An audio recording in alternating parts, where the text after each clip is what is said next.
Hi all, welcome to BIAS Academy, Science and Technology audio notes for prelims and mains, Unit 6, Part 2, Chapter 2. The topic is electronic waste, biomedical waste and light pollution. So we will discuss about recycling of e-waste. Under biomedical waste, we will discuss about biomedical waste management and handling rules. And then we finally will discuss about light pollution, types of light pollution and impact of light pollution. So let's start with our first topic, that is electronic waste. Computers and electronics had revolutionized the world but brought with them negatives that have created issues like e-waste. Today, the developing nations like India are turning into toxic dumps, which are potentially hazardous. And then these wastes they are contaminating air, they are contaminating ground, surface water and land. Electronic waste in total is a summation of solid waste generated from numerous electronic devices.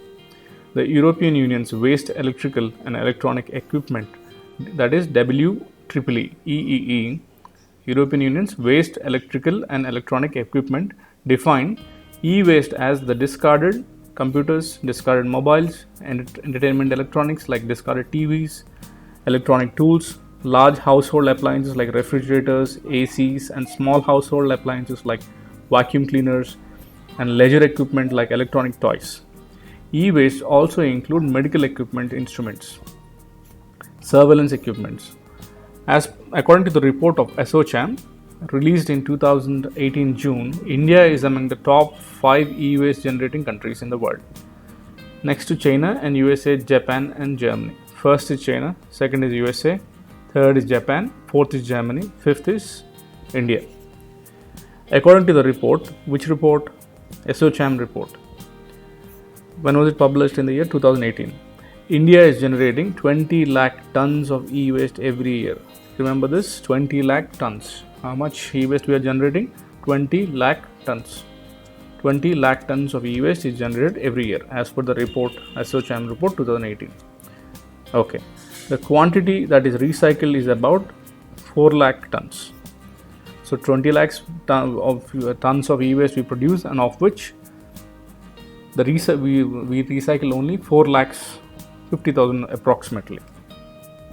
Among the states, Maharashtra contributes the largest to generation of e-waste, that is almost 20%, but it recycles only 47,000 tons. Okay, Tamil Nadu e-waste contribution is 13%, Uttar Pradesh 10%, West Bengal 9%, Delhi 9.5%, Karnataka 8%, Gujarat 8.8%, Madhya Pradesh 7.6%, of which you have to remember Maharashtra contributes, is the top one contributor of e-waste. It generates, that is about 20%. Next is Tamil Nadu, which contributes about 30%.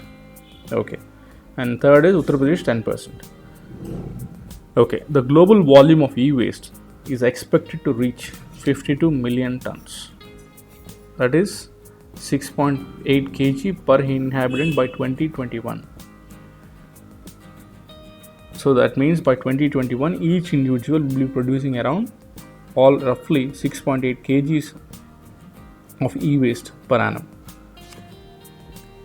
Of the total e-waste produced in 2016 is only 20% and is documented to be collected properly and recycled. While in India, there is no record of remaining e-waste.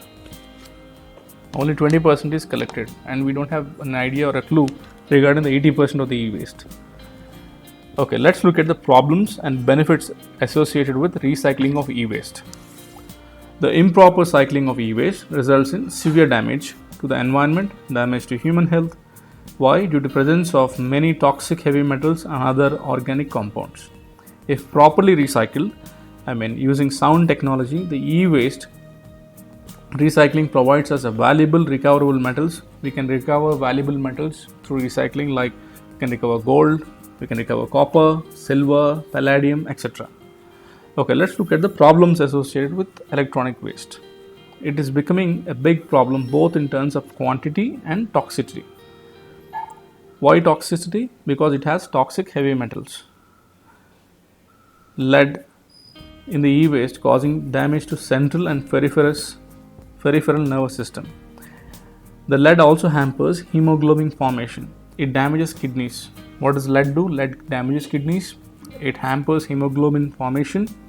It also affects your nervous system, central nervous system. Okay. Whereas cadmium, which is a heavy metal present in e-waste, is especially found in infrared detectors and semiconductors. It affects kidneys and also causes ITA disease, ITAI disease. Okay. Mercury used in thermostats, thermometers, circuit boards, discharge lamps, CFLs, they easily contaminate both water and soil. Mercury contaminates both soil and water. The inorganic mercury reacts with water and transforms into methylide mercury. In turn, it damages the brains. Mercury, which reacts with water, forms methylide mercury and damages brain. When such methyl mercury gets into human body, especially through fish, it causes paralysis or paralytic disease called Minimata, MINIMATA. Okay, let's look at the benefits of recycling of electronic waste. What do we get? What does India get when it recycles its electronic waste? It yields valuable products even though incorrect handling results in pollution of water, air and soil. In spite of the pollution, it produces or provides valuable products when you recycle electronic waste. E-waste recycling is a lucrative business. Mobile phones have precious metals such as gold. Mobile phones have gold, silver, palladium, special metals like cobalt, antimony, indium, and even normal metals like copper and tin. They are present in individual form and in traces. In nano or micro levels, it is present. According to a report on e-waste by United Nations Environment Program, that is UNEP, 1 ton of e-waste from mobile generates about 340 grams of gold. So from 1 ton of mobile electronic waste, we can produce up to 340 grams of gold as per the report given by UNEP, that is United Nations Environment Program. So 1 ton. How much is 1 ton? Reply in the comments below. 1 ton of e-waste, from that we can procure 340 grams of gold. Okay, and of which we can produce 3.5 kg of silver from 1 ton e-waste, 140 grams of palladium, 130 kg of copper from 1 ton of e-waste from mobiles. The scrap dealers extract as much as they can and rest is exported. So we are exporting our e-waste, so we lose. India thus loses 70% of the recoverable precious metals in the electronic junk. As per CPCB, what is CPCB? We have discussed about it.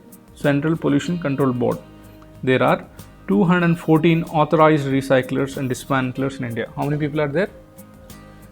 214 authorized recyclers are there in India, or dismantlers are there in India, as per CPCB.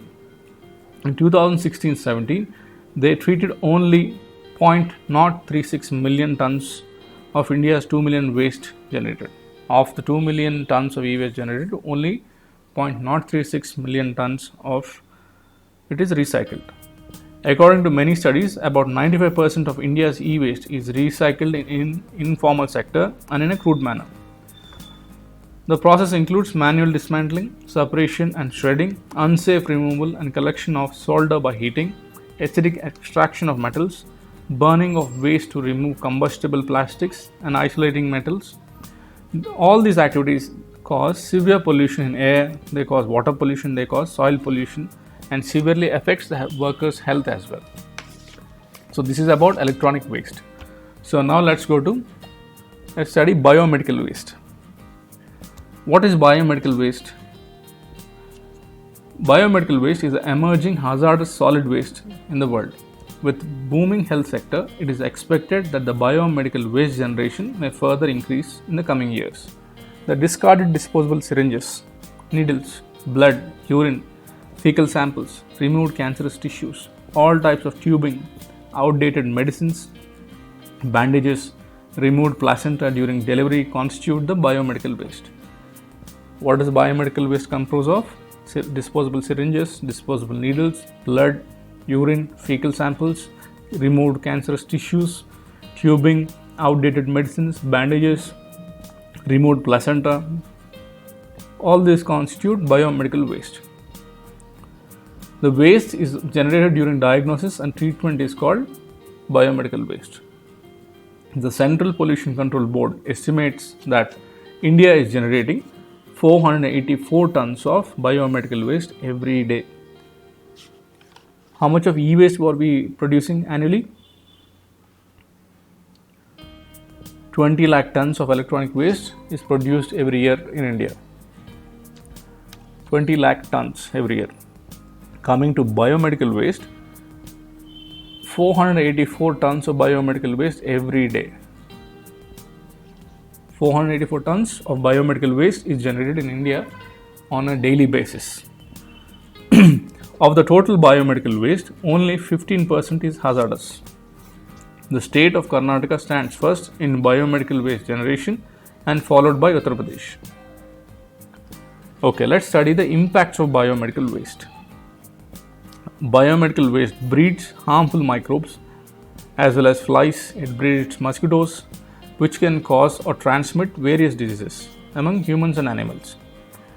Second one, the waste handlers or rag pickers undergo regular injuries during the handling of biomedical waste like needles, syringes, all these things. Third impact, every hospital should basically transport or dispose the waste at regular intervals. If not properly managed, many visitors to the hospital may be susceptible to the non-smoking infections. So that means the patients or the visitors might be susceptible to the infections if the biomedical waste is not handled properly in hospitals. That is third impact. Let's go to the fourth impact. Improper management of biomedical waste can result in generation of superbugs, in generation of pathogens which are resistant to even the most effective medicines. So these are the impacts of biomedical waste. One is spread of harmful microbes, flies, mosquitoes. Second is rag pickers and waste handlers are injured. Third one is if a hospital mishandles the biomedical waste, visitors and patients might be susceptible to disease. Fourth impact is improper management might lead to generation of superbugs and pathogens which are resistant to effective medicines. Okay, let's study the biomedical waste management and handling rules. Union Ministry of Environment, Forest and Climate Change released biomedical waste management handling rules in 1988, and they were later amended in 2000, 2003, 2008, and even in 2014 it was amended. Okay, which ministry released the biomedical waste management and handling rules? Union Ministry of Environment, Forest and Climate Change. I'll repeat. The biomedical waste management and handling rules was released by Union Ministry of Environment, Forest and Climate Change. Okay. The revised one has been launched in 2016. Let's look at the salient features of the 2016 Bio Waste Management Rules. There are around 6 rules. Let's study them. Rule 1. This stipulates the segregation of biomedical waste at the source into 4 different colored containers. One is yellow, red, blue, black. Those first one is segregation. First rule is segregation at source. Second rule of Biomedical Waste Management Rules 2016. Second one is the chlorinated plastic bags will be completely banned in phased manner in next 2 years. Third one, the new rules asked the recycling companies and hospitals to comply to they have to follow the World Health Organization rules on biomedical waste management. The hospitals and recycling companies both have to follow the World Health Organization rules on biomedical waste management. Let's go to the fourth rule. India has 198 common bio-waste or biomedical waste treatment facilities. How many treatment facilities we have? 198. But rules suggest that to increase these facilities for efficient management of biomedical waste in the country. Fifth rule of biomedical waste management. Chemical treatment using at least 10% of sodium hypochlorite having 30% residual chlorine for 20 minutes or any other equivalent chemical reagent that should be demonstrated. Okay, Simply put, waste should be subjected to chemical treatment. Sixth rule, installation of in-house incinerator is not allowed. So you cannot install an incinerator at home. Incinerator burns the waste. However, in the case there is no common biomedical facility nearby, the same may be installed by the occupier after taking authorization from the State Pollution Control Board. If you want to establish an incinerator in your premises, you have to take the permission from State Pollution Control Board. So these are the rules and about biomedical waste. So now let's study light pollution. What is light pollution? Light pollution is exposure to excessive and inappropriate artificial light. So what is it? Exposure to excessive and inappropriate artificial light. Light pollution occurs when artificial light intrudes on the night time in home, on the street, roads, towns. The phenomena is becoming more common around urban areas, where the city lights are diminish the view of the stars and planets. If you see New York, Sydney or Delhi, Hyderabad, Chennai, most of the places are lit during night times.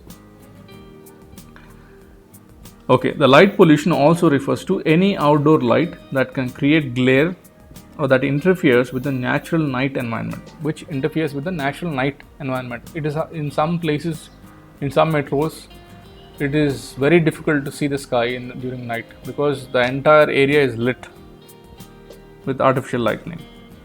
Okay, what are the major types of light pollution? Urban sky glow with brightening of night sky over the inhabited areas. Second is light trespass, which involves light falling on areas where it is not intended to or wanted to. Third is glare, which is excessive brightness which causes visual discomfort. High levels of glare can also decrease the visibility. Fourth, clutter is the bright, confusing and excessive grouping of light sources. This clutter is commonly found in overlit urban areas. Okay, let's study the impacts of light pollution. The brightening night sky can cause measurable negative impacts on human health and immune function. It also impacts sleeping pattern and biological clocks by preventing the production of melatonin. It hampers or interferes with the production of melatonin. Low melatonin, and spell it melatonin. Low melatonin levels have been linked to increased cancer. Light pollution is found to have adverse behavioral changes in insect and animal populations. They completely disturb the life cycles as well. The light pollution also affects wildlife, plants. The nightlife disorients hatching of sea turtles. It disorients migrating birds and nocturnal animals. It has an impact on nocturnal animals as well. Light attracts insects, which may in turn interfere with the pollination of nocturnal flowers. Light pollution decreases both the ambient quality and safety of a nighttime environment. Astronomers were among the first to record the negative impacts of wasted lighting on scientific research. In humans, light pollution can interfere with natural circadian rhythm, resulting in poor melatonin production, the chemical that regulates sleep. So, in humans, the sleep pattern is disturbed because melatonin is produced at a low level when subjected to light, and this melatonin is responsible for your sleep patterns. Okay, let's recap what we have discussed. We have started with electronic waste. We discussed about the benefits of recycling of e-waste.